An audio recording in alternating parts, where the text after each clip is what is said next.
do Airbnb in Auckland. I've Gotcha. got a big house, and I just rent it out by the room on Airbnb. I have an ambition to help teenagers become property owners and investors. Nice. So I'd like to create a free online course about them, just getting the email addresses or something, which I don't do. Yeah, absolutely. So I don't have an email. I don't have an email list. Huh. Yeah, email lists can be important. I guess it just kind of depends on what you do. Most people can have an email list and make it effective, but you gotta know how to gather the emails, how to use the emails, how to retarget the emails, how to write copy for the emails. Yeah. And what kind of copy is effective? How to even open the emails, because people don't even open emails most times. So there's a lot that goes into it that people completely overlook. Even something as simple as, what pictures are you going to use? How many pictures are you going to use? What kind of DNS settings are you going to use? Are you going to use a domain with there's so much that goes into it that people completely overlook. Totally. Yeah.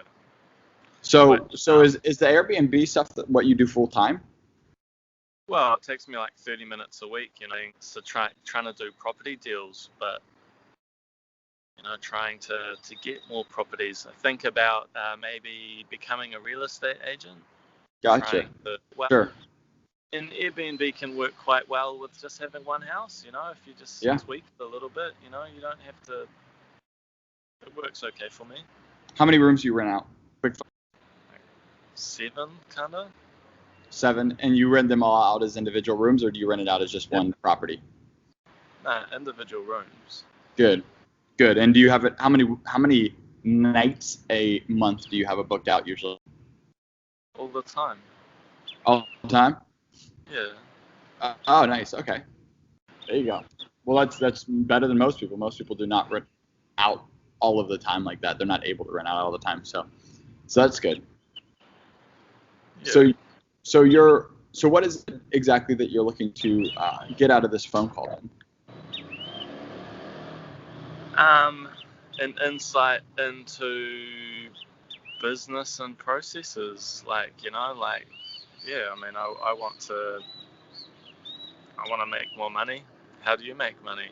How can I make more money? Sure.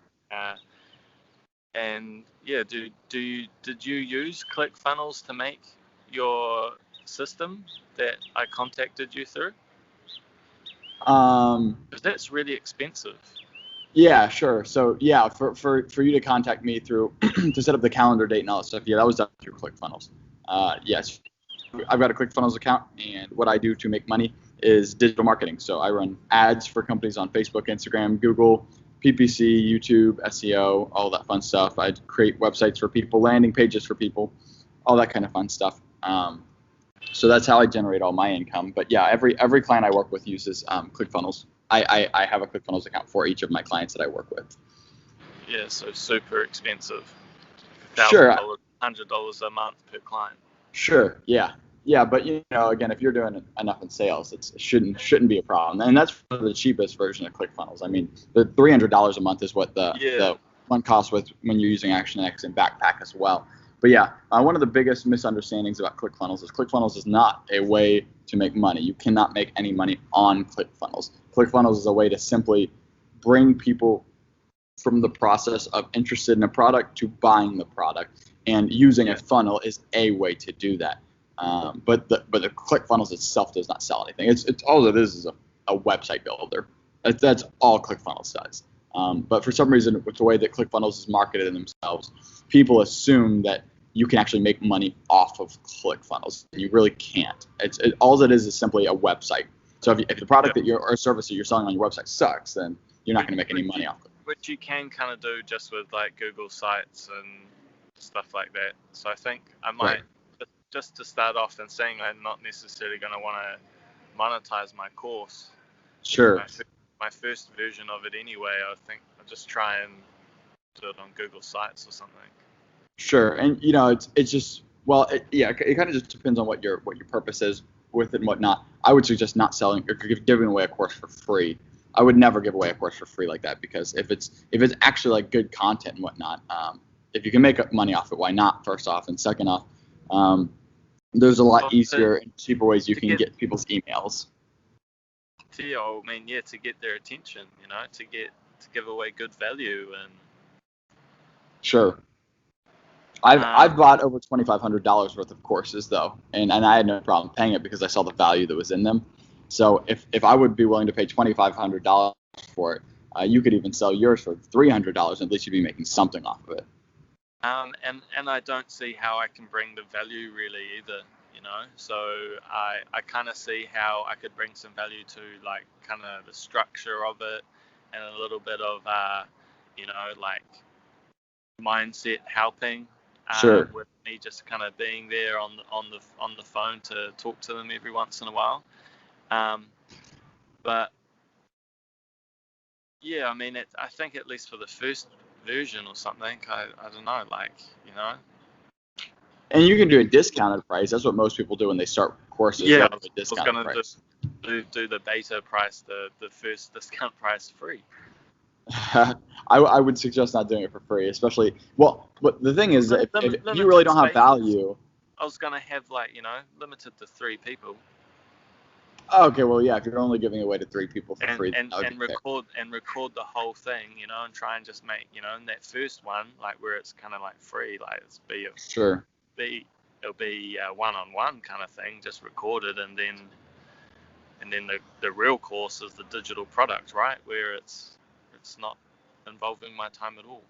Right, which is the goal. Most courses, though, they have a Facebook group that goes along with that course where people can ask questions to the person who created the course and stuff like that. But that's just another thing to keep in mind, to have a VA or something. If you were going to do that type of VA, to be able to at least take care of questions and comments and concerns. But even with a VA, you're going to have a VA who knows what they're talking about in the realm of real estate and whatnot. Totally think I'm really keen to like actually learn all these skills myself and manage it kind of, to actually do it.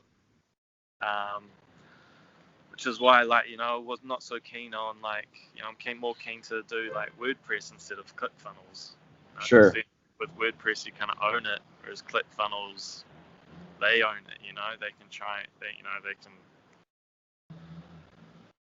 And I mean, it's all about trying to save money as well, because I want the funnel running forever, Mm-hmm. like 10, 20 years, 40 years, forever kind of thing, whereas a couple of $100 a year, that kind of adds up. Sure, it does. But at the same time, hopefully you're doing enough sales that $97 a month isn't a problem. I mean, every single one of the people in that group that have had any amount of success are using ClickFunnels, first off. And second off, $100 a month isn't going to be a problem, especially when someone's selling a course for $1,500 or $1,000 or even $500. Think about how many courses you have to sell at $500 to pay off $100 ClickFunnels. Of course, you have to sell a fifth of a course. So it's like that part shouldn't be an issue. You get what you pay for. Kind of Exactly. Sure, you can even make a funnel on WordPress and stuff, but it's going to be a real pain in the butt. It's going to take a lot of time, and it's still not going to be as nice of quality as something like using Lead Pages or ClickFunnels or I don't even know how to say the one, Kajaba, or however you say that, but like there's quite a few out there that do the same type of thing. ClickFunnels just happens to be the one that's branded itself better than all the rest of them. Yeah, which even there you just got to be. It's about being creative. It's not about anything but that. You just got to be creative with it, because still, even just trying to capture somebody's email, even though it sounds good in theory, there's more to it than just capturing an email, because people don't just give out their emails for no reason. You have to give them some reason why they feel the need to give you their email. A course, Right. Yeah. Which for if you want that to be the main way that you get emails, then you're not going to be able to have. You're still not fixing the problem of being able to retarget people through email, because you can't retarget somebody who's already bought your course because they already bought your course. So you'd be better off to get their email before that, so that they can see something like a webinar from you or something, and then you get their email at that point, so that you can keep retargeting for them to buy the course. I think mainly, hopefully, they sell me their house. Oh, okay. So the end goal is buying a house then? Oh, yeah, or me being the agent to sell their house, or... Gotcha, I understand. Like that, It's just like the lead magnet to kind of do their property deal. Sure. No, that makes sense. Yeah. I thought your focus was more on the course, but your focus is more on the real estate part of it then. Yeah, well, I mean, like how, yeah, absolutely. But, it's like, what can I, like a quality product, a quality lead generation magnet or something, because Sure. like an Airbnb course. Sure. Yeah.